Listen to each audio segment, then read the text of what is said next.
Okay, we're going to go ahead and get started. Well, welcome everyone. This is our webinar on getting started with myPATH. My name is Cindy Nellis, and I'm the director here at the Penn West Clarion Small Business Development Center, and we're so glad you're here with us. Today's webinar is the first of 4 webinars in our 2024 tax series. The Pennsylvania SBDC is partnering with the Pennsylvania Department of Revenue to provide training to answer your many questions about taxes. Today, we will be discussing how to get started with the Pennsylvania Department of Revenue self-service portal called myPATH.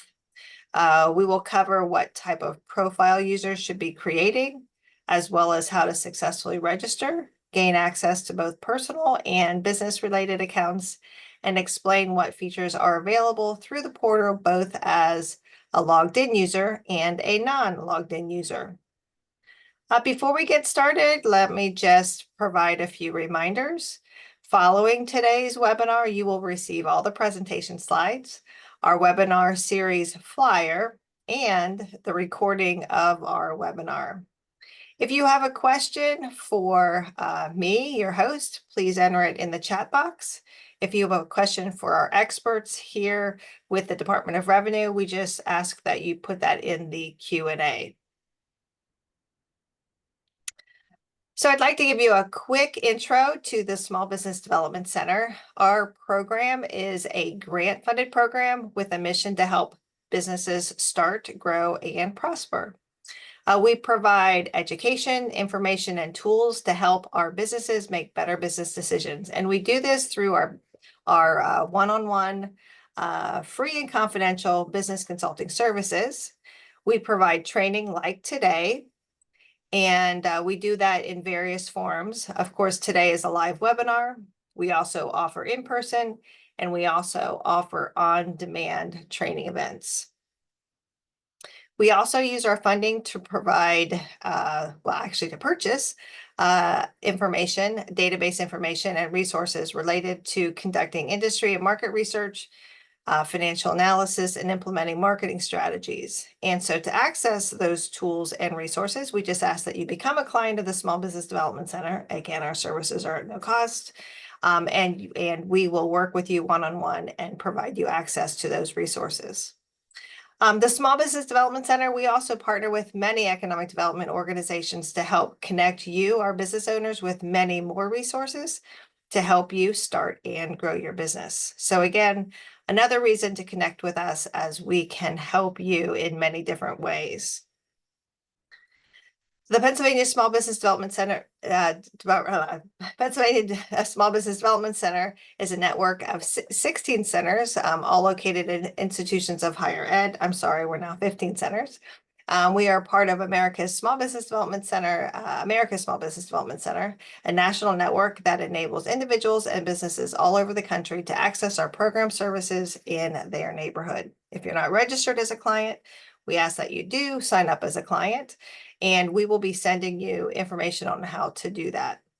Of course, this slide does provide you with our website, our center website, our network website, my center's email address, my email address. So of course, you can connect with us in many ways, and there is no wrong door. I'd like to introduce you to our speaker. Elliot Spear is a core analyst with the Pennsylvania Department of Revenue's Customer Outreach Relations and Education Division. Elliot supports core by reviewing website content, gathering data, as well as collaborating with other areas in the department to improve customer service.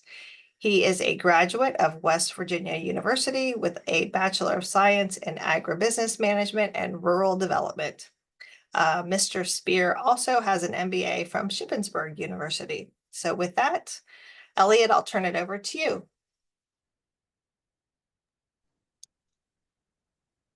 All right, thank you, Cindy.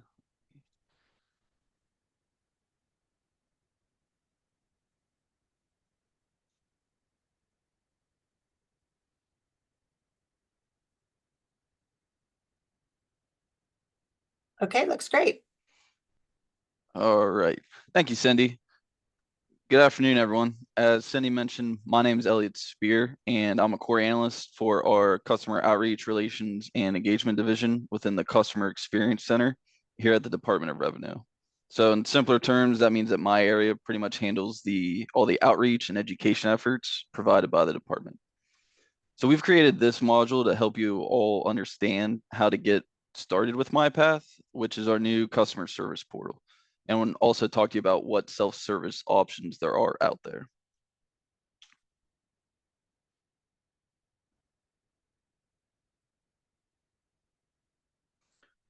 So this slide shows our agenda for today.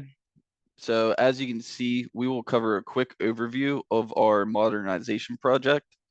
Next, I'll explain what non-logged in functions there are out there, meaning what you can do without creating a myPATH profile. Then we'll talk about the additional functions that are available if you do set up your profile with a username and password. And then finally, we'll wrap it up with some resources should you have questions after today's presentation.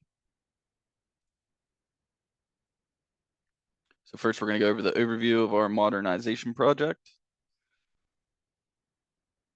So for those of you that don't know, Pennsylvania Department of Revenue completed a tax modernization project over the past few years. So this project was broken into 5 rollouts, but the ultimate goal was to have a single tax system to seamlessly administer Pennsylvania tax accounts. In addition, the department wanted a single place for customers to access their tax accounts and to be able to perform self-service functions. Prior to this project, we had several standalone systems, such as the personal income tax e-services, as well as our business e-tides. So as you can imagine, we sometimes had some issues with getting one system to talk to another. So this slide shows the first 4 rollouts. So you can see that rollout 1 went live in January of 2019 with the implementation of motor and alternative fuels taxes and the International Fuel Tax Agreement, otherwise known as IFTA tax. We wanted to keep the first rollout small to kind of get our feet wet and build up to the bigger rollouts. Then rollout 2 went live in October of 2019 with implementation of realty transfer tax, inheritance tax, medical marijuana tax, and a case management solution for our voluntary disclosure program. Next was rollout 3. This was one of our biggest rollouts. This one went live in November of 2020 with implementation of personal income tax and related pass-through entity processing, in addition to the property tax rent rebate program. Rollout 4 went live in August of 2021, and it included the implementation of 6 tax programs, all of which had their own standalone systems, including cigarette non-participating manufacturer, cigarette stamp tax, tavern games, pari-mutuel wagering tax, and 2 specialty corp taxes, which were the agricultural cooperative tax and the electric cooperative tax. Finally, rollout 5 happened in November 30th of 2022. So if you're in business prior to that date, this most likely was the rollout that impacted you as a business owner. So during this implementation, we transitioned our business taxes, including employer withholding tax, sales tax, corporation taxes, and any remaining miscellaneous taxes in the new system. Additionally, this rollout replaced e-tides, which was the previous filing and payment systems for business taxpayers. So this means that customers now have to use myPATH to file and pay their business tax returns.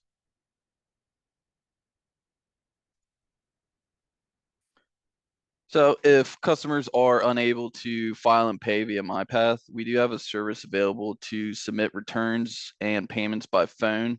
However, it's important to note that customers who want to use this system will be required to submit a telefile request form. Exceptions will be granted for religious and technical reasons, such as no access to internet or computer. If you would like to learn more about this service, please refer to the website, or for more information, you can contact the Customer Experience Center, which the phone number for the CEC is 717-787-1064 to be able to obtain a copy of the telefile request form. So with the implementation of myPATH, business registration has also changed. So myPATH has replaced the previous online replace the previous form, the PA 100. So this basically means that Pennsylvania businesses that need to register their business for tax accounts have a new online system to complete the registration process. So the new myPATH registration includes registration for all tax types that were included in the previous PA 100 application. It includes the ability to register for corporate net income tax, corporation specialty taxes, and other withholding taxes, which is new.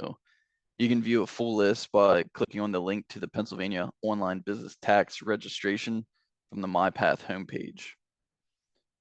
Please be aware that you will still need to contact the Department of State if you are registering a corporation to secure a corporate name clearance. Additionally, PA Department of Revenue and PA Department of Labor and Industry do share this application, but unemployment compensation must still be paid to the Department of Labor and Industry.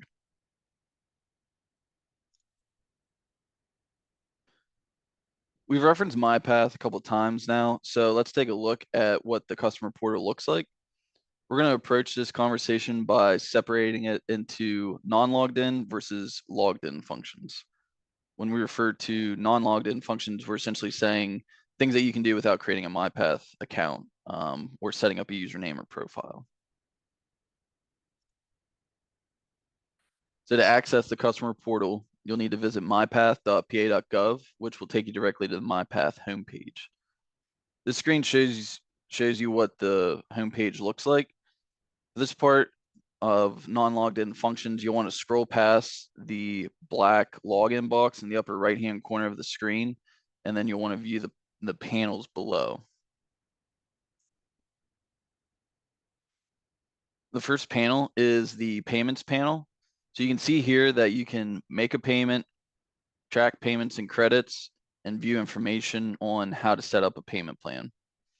I'll warn you that most of the non-logged in functionality is tailored towards individual tax customers. A lot of business transactions on myPATH do require you to log in, but you had to do the same thing with our previous system, eTides. So the department decided to keep that feature function the same. I would say as a business tax customer, you're most likely going to be utilizing the pay a bill function. So as long as you have your letter ID, you can pay your bill without having to log in, and tracking your payments and credits. Tracking payments and credits will be extremely valuable to business tax customers or sole proprietors who want to see what payments or tax credits they have out there. The option to pay off a lien is now available under this panel as well. You'll need your letter ID, the docket, and the docket number to complete this request. Lastly, the setup a payment plan will give you some general information regarding terms and conditions of creating a payment plan, but it will still require you to log in to actually establish a payment plan with the department.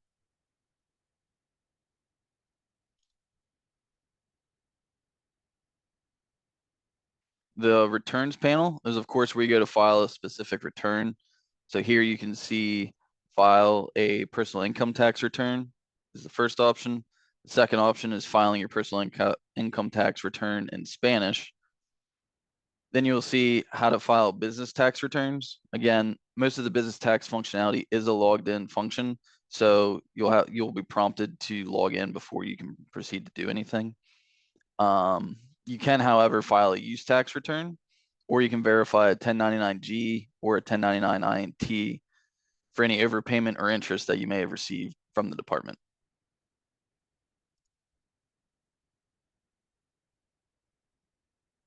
This next panel is our registration panel, which I've mentioned before.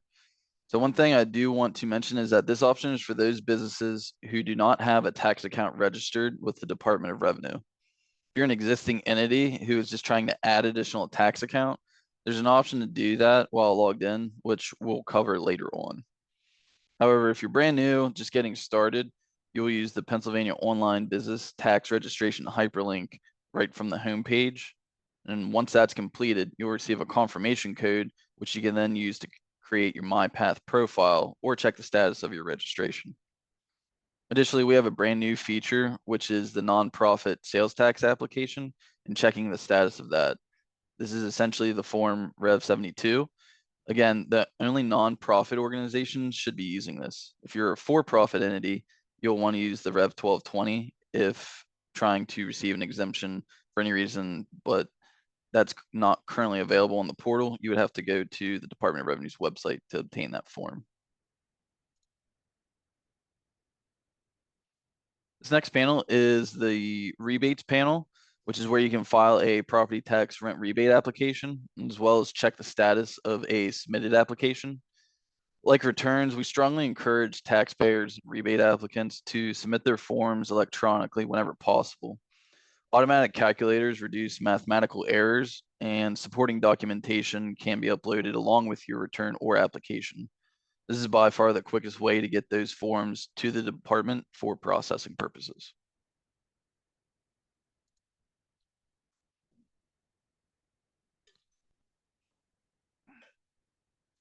The refunds panel is used to check the status of a personal income tax refund. You will need the tax year, refund amount, and the social security number that the refund is tied to in order to use this function.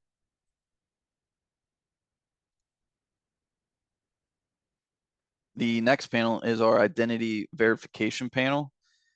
This is used anytime the department wants to verify that a taxpayer return is legitimate to help prevent any identity theft or refund fraud. From time to time, the department may send out 2 forms of ID verification notices to taxpayers. They'll either be requested to take an ID verification quiz, which includes answering questions pertaining to them specifically, or they'll be given a code in the letter that is specific to them.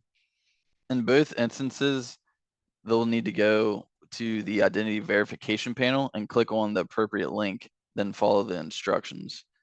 If you receive one of these notices, there's no need to panic. There's several different things that can trigger these notices, and the department is essentially just trying to take precautionary measures. The additional services panel is a pretty important one for interacting with the department. The first hyperlink in the panel is for responding to a letter. This is the best way to contact the department in response to receiving a notice, either via mail or through your myPATH account. If the notice is asking for additional information, you'll be able to upload it right from here. You'll have to have the letter ID from the notice and the EIN or social security number for the customer, as this helps to ensure your correspondence is posted to the correct account. The next option on this panel is the find a submission. You'll need to provide an email address and the confirmation code that you received at the end of the transaction. But this is where you can go to confirm something was successfully submitted. This feature is often used for payments for personal income tax customers and customers who start their return and want to finish it later on. So essentially, just to touch base on the find a submission again. So essentially, anytime you do a transaction, you are given a confirmation code. So it's super important to keep track of that, because if you don't keep track of the confirmation code, it can make it a little bit difficult to try and find the submission should you have an issue or need a status update on it. So the next option is the tax due dates, which will show you the return due date scheduled depending on the account type, filing frequency, and the period and then start and end dates that you input into the system. You may also retrieve printable copies of W-2Gs from this panel. The penalty and interest calculator is also found here. And last but not least, you may track your inheritance tax return that has already been submitted. Unfortunately, inheritance tax returns still have to be filed with the Register of Wills, but you are able to view the status. The tax compliance panel houses the option to request a corporate lien certificate or respond to a contact information needed notice. If you're not familiar with a corporate lien certificate, it's a document issued by the Department of Revenue which reflects corporation tax liabilities for the named entity. A lien certificate is not a substitute for a corporate tax clearance or a bulk sale clearance certificate. However, if this is something that you need to acquire, please be aware that there is still a $2 fee associated with this, which does still need to be mailed to the department.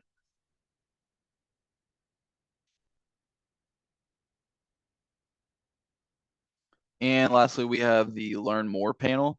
So this panel has links for resources that we'll go over near the end of the presentation. So myPATH video tutorials or our Revenue 411 instructional videos that will walk you through functions available on myPATH. The customer experience or the customer service center link will take you directly to our online customer service center where you can view thousands of FAQs. Just to touch base on this, if you ever have a question, you can usually type it into the online customer experience center and there's going to be multiple answers that show up. It's a great resource if you forget how to do a myPATH functionality, if you have tax type related questions, registration questions. There's literally thousands of frequently asked questions. So if you have a question, more than likely someone else has already asked it or asked something similar. So that's another great resource for people to go out and try and find some answers. Next is the tax forms and instructions, which takes you directly to the forms section of our website. And the contact us gives you all of our contact information, including phone numbers, district office information, mailing addresses, and any other contact information that is available. All right, so now we will switch gears from non-logged in functions. So we're now going to talk about logged in functions. So as I mentioned, most business tax functions are only available to logged in customers. First thing you need to do is create a primary user profile. So from the home page, you'll want to navigate to the black log on box at the top of myPATH and click the sign up button. You'll see a screen showing what you can do without signing up, what additional options are available when you do sign up, and what criteria that you need to successfully create your profile. On this page, you will need to click either sign up for myPATH or you'll need to click the next button. Up next, you will see the electronic correspondence and communication agreement. You have to read through the terms and conditions and then select the small checkbox that you have read and agree to them, and then you have to hit next. You'll need to fill in your profile information, phone number, and then select no to being a third-party tax professional in the identification panel over on this side of the screen.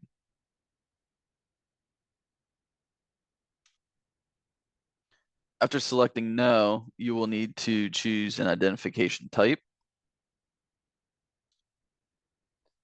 And you'll have the option to choose from a federal EIN, PATH ID, revenue ID, social security number. And I would assume that most often new business owners are going to be selecting FEIN or SSN. So in this example, we're going to select FEIN. So once you have selected federal employer ID from the dropdown and enter the appropriate ID number on the line provided, you'll need to enter the business name exactly as it is for the department's records. As a word of advice, this should be the legal name of the business. I believe eTides was driven by DBA name, but that's not the case with myPATH. Additionally, if the entity is a sole proprietorship, you simply need to enter the last name on the line.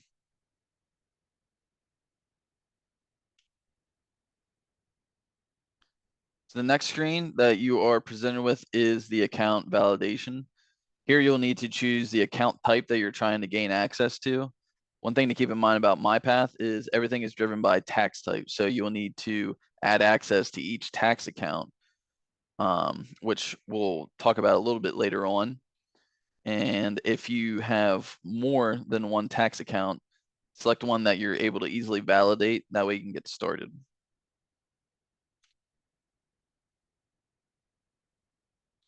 So for our example, we requested corporate net income tax.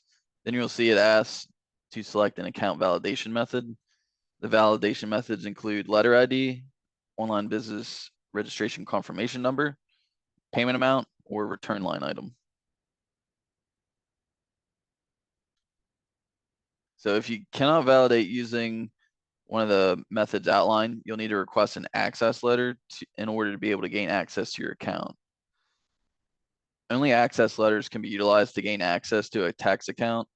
And just as a quick note, these can only be issued via USPS, so we can't send you an email with a copy of the letter, or give you your access code via email or whenever you call in or anything like that. So essentially to safeguard taxpayer information, it does have to be sent via USPS to the address that's on file with the department.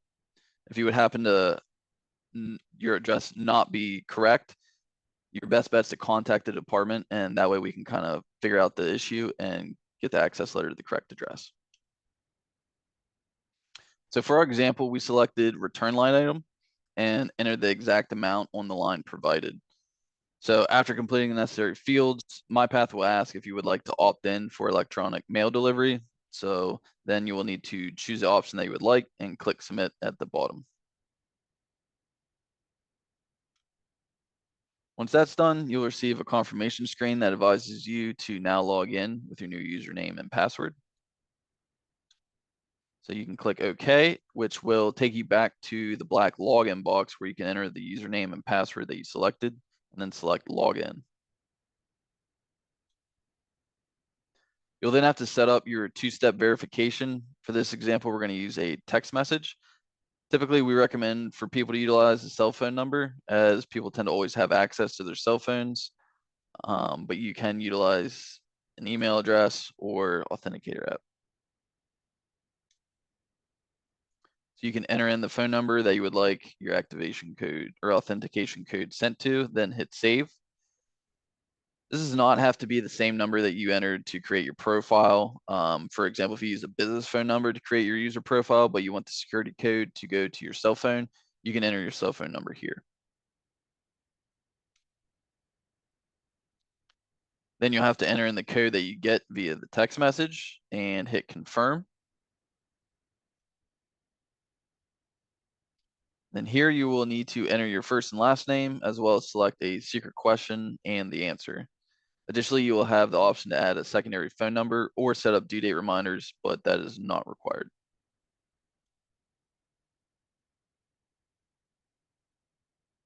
Once you click save, you will be logged into your user profile and you will immediately see the summary tab. The first item on the summary tab will be the tax account that you validated. So if you remember, we chose corporate net income. So that's why I can see all of those account details, such as the balance. I can click file now, make a payment, et cetera, et cetera.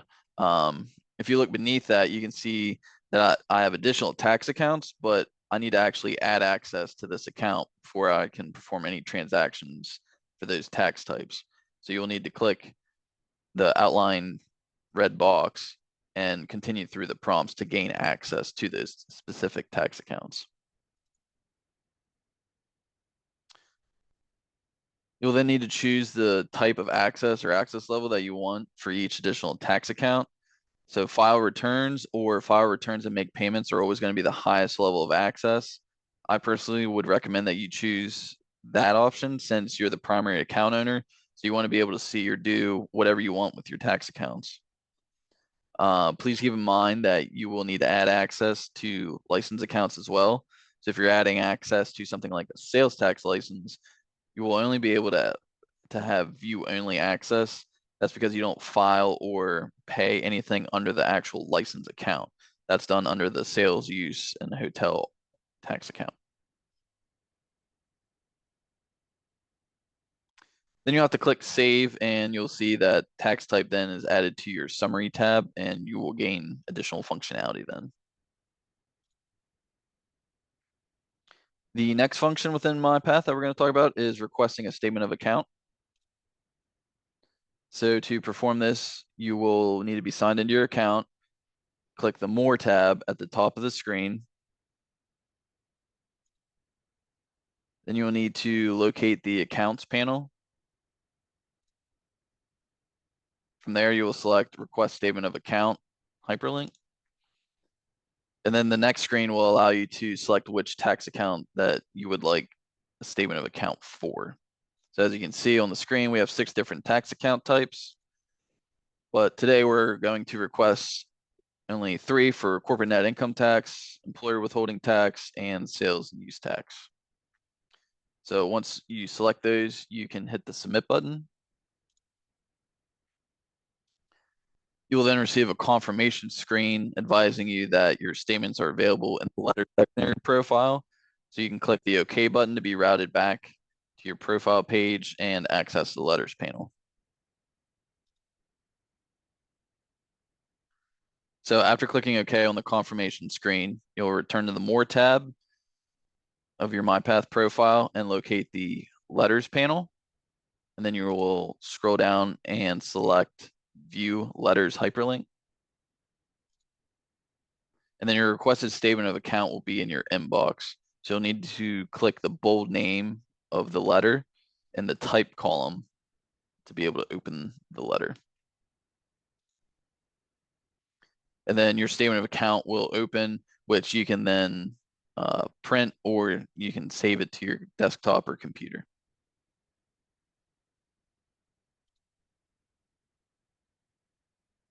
The next logged in feature that we're going to talk about is sending a message.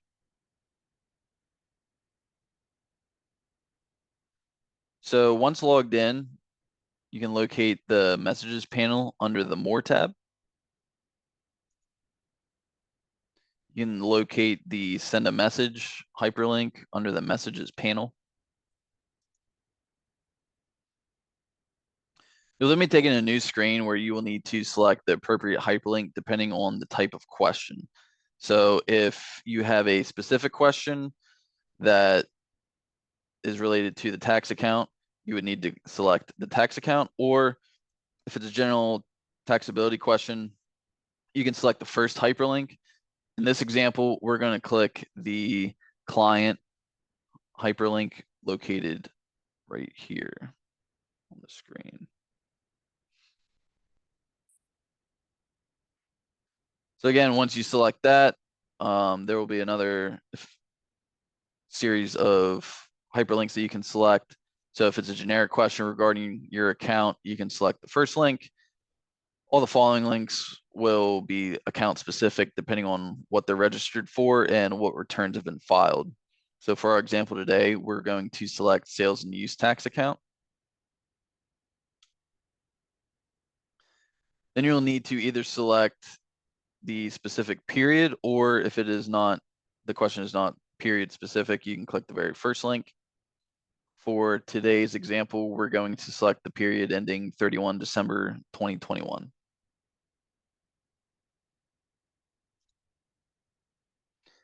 Next, you'll need to fill in the subject line of your message and then the message itself. If you have any documents you want to add as attachment, select the Add button under the attachment section near the bottom right.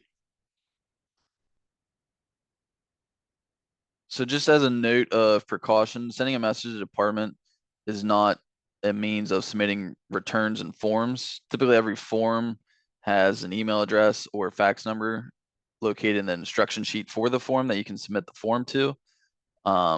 If you had say a request for information notice that was issued, you'll need to utilize the non-logged in function, respond to a letter located under the additional services panel to submit your correspondence.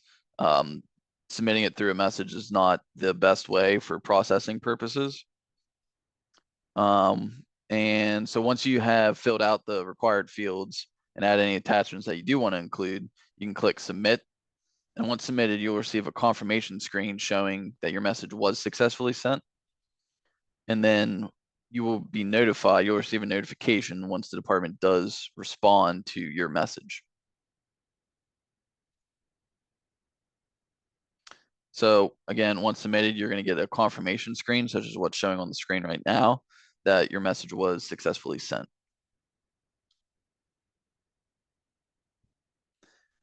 The next function that we're going to do or go over is requesting a payment plan.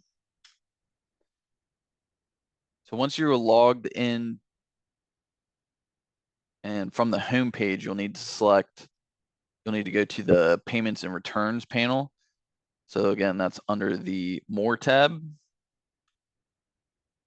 And from there, you will select the request a payment plan hyperlink on the payments and returns panel. You'll need to read through the terms and conditions, and if you agree, you'll need to click next. And if you're unable or not eligible for a payment plan, you will receive an error message explaining that you're not able to set up a payment plan at this time and why. So some reasons may include that there are no balances that would qualify for a payment plan. There's already a payment plan in place. You may be in a bankruptcy status, or there are returns that are missing that are past their filing due dates. You'll then need to fill in your banking information. This includes the bank account type, your routing number, and your account number. I always tell people to double and triple check that your account numbers are correct, so that way the funds are being pulled from the correct account. Having an error can sometimes cause taxpayers to have a lot of headaches and issues whenever trying to, make their payments that they're trying to make. So that's just one thing of note that you may want to double, triple check. So if any balances have a no under the in collection column, which is highlighted in red on the screen, only a 6-month or less payment plan can be submitted. If all indicators show yes under the in collections column and the total of the balance is less than 50,000, then a payment plan can be set up for up to 24 months. The total balance is over a total of $50,000, regardless of the yes or no status, you will only have the option to create a 3-month repayment plan.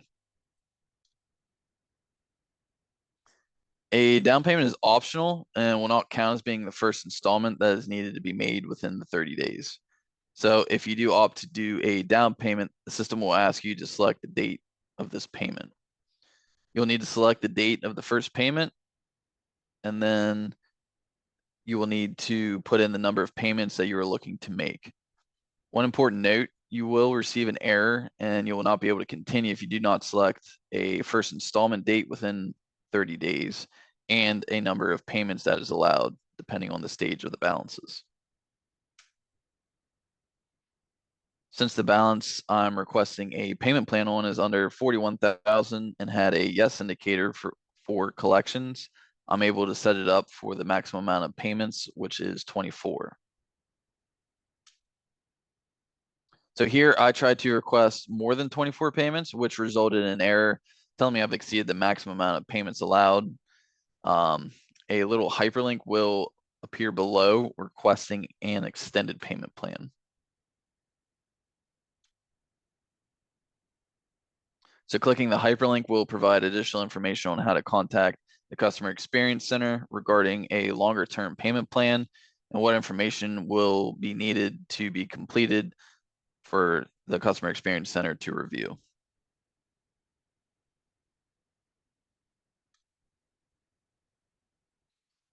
If you are not setting up a payment plan outside of the department's standard options, you will then need to confirm the previously entered information and review the payment plan schedule that is automatically generated based on the information you provided. You will also need to select yes or no if you would like to receive notices regarding the payment plan and that you agree to the conditions. Then you'll have to hit submit.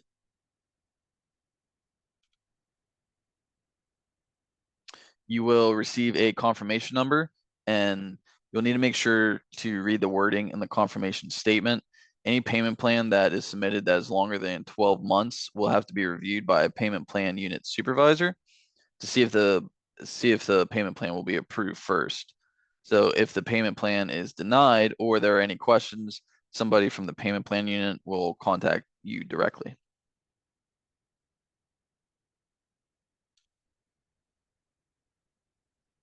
So next we're going to talk about some available resources. So we have been continuously publishing modernization updates in our tax update newsletter. So if you've not already done so, we strongly recommend that you sign up to receive these updates. You can sign up by visiting the revenue website and clicking the register now link under the sign up for updates. So that way you'll stay most up to date with anything new and exciting, especially with myPATH, any new features, functions, anything like that. The next resource, we're also updating the myPATH information page on the Department of Revenue's website pretty frequently. I would definitely take a look at that, see what's pertaining to you, or pertaining to rollout 5 that may be applicable to you or your business. We've created a vanity URL, which is revenue.pa.gov/mypath information. So that's an easy URL that you can go to for any additional information about myPATH. So as I mentioned a few slides ago, we are creating what we call Revenue 411 videos to help navigate customers through myPATH. This is something that you can share with other business owners as well, if you know anyone else that may be experiencing a difficulty or that's new to using the portal. In the future, we're hoping to have more than just myPATH videos, but we're trying to make this transition from the old system to myPATH as painless as possible. So we've been putting all of our resources into myPATH at this time.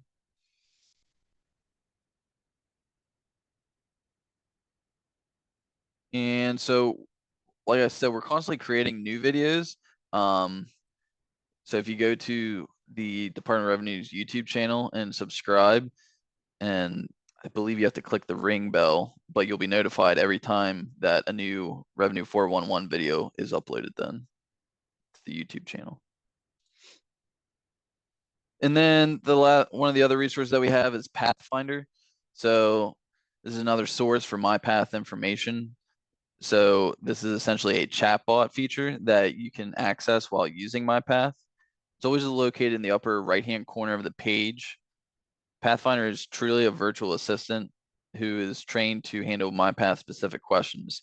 So you won't be able to ask it tax specific questions, just questions associated with myPath, such as how to make a payment, how to view your letters issued by the department, things kind of like that. A lot of people will try to input, we'll say letter IDs, social security numbers, phone numbers in the Pathfinder, but for specific personalized questions, your best bet is to utilize the send a message feature that we talked about earlier, because Pathfinder will essentially tell you that it doesn't know what you're trying to say because it's not a myPath specific question. And then another resource that is helpful is the support view support ID. So essentially, if you are trying to register, you are working on an application, a return, and you're encountering an error that won't let you go move forward in any way, you can click the little question mark in the circle in the upper right hand portion of your screen, which will then give you a support ID, which you can then relay that to an agent either through send a message or by calling the customer experience center. And then that way the agent can then view your session to help you navigate the error and let you continue throughout using myPath.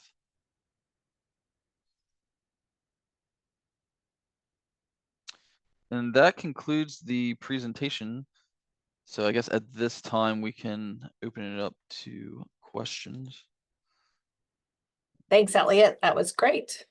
I'm going to start with a poll, but yes, if you have any questions, please go ahead and put it in the chat or put it in the Q&A. If you want to ask a question, I'm happy to unmute you so you can put that request in the chat and we can go with a live question.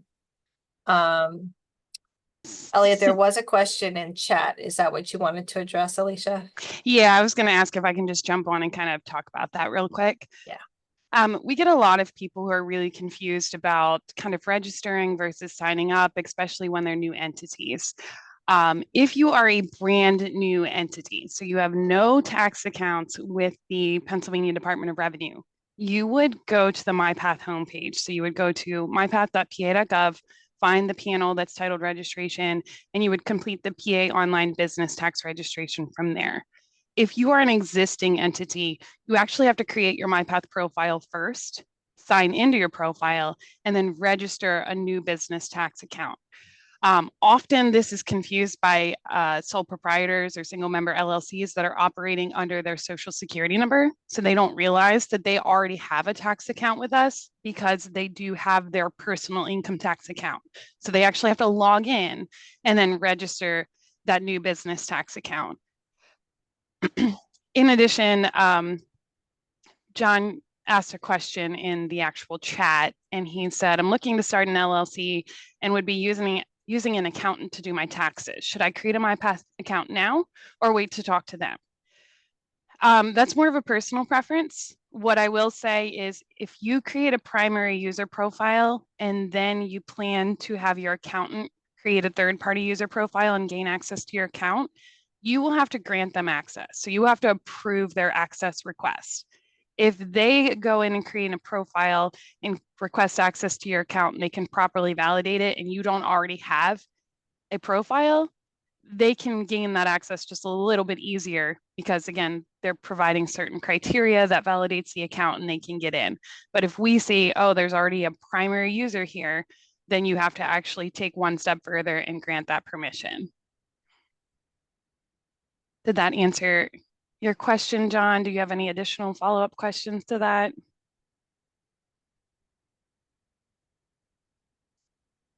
Looks like that answered his question, Alicia. Thank you.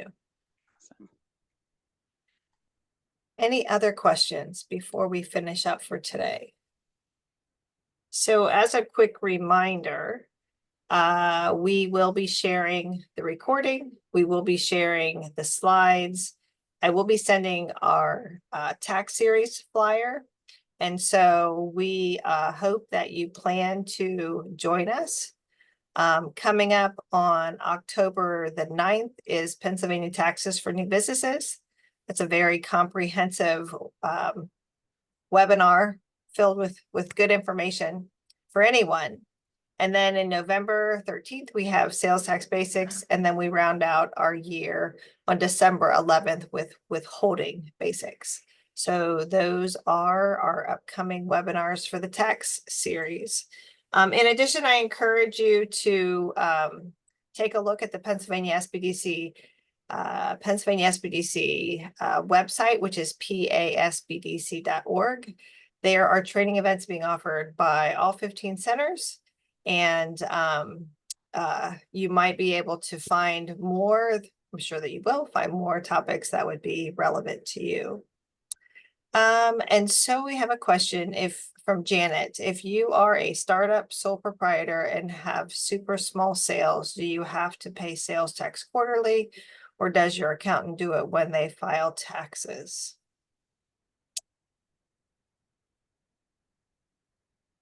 Would anybody like to address that one? I can take this one again. So Janet, really again, it's depends on your agreement with your accountant. If you plan to file and pay your own taxes, then you can do that through myPATH. You would just gain access to your sales tax account, go in and file your return and make your payment. If you have an accountant who files on your behalf, then obviously that alleviates the issue for you. They would go in and file and pay on your behalf. They can register on your behalf as well. So if you don't already have your sales tax account established, then they can go in and set that up for you if that's part of your agreement with the accountant. I guess I'll throw a little bit more information here, Alicia. And I'm not quite sure if she was referencing this, but sales tax is paid quarterly when you get started. There are times when you are set up for semi-annual, and you guys, Alicia and Elliot can speak to this, but normally once you get started, you're set up to pay quarterly until the Department of Revenue does inform you of a different schedule. Yeah, that's correct.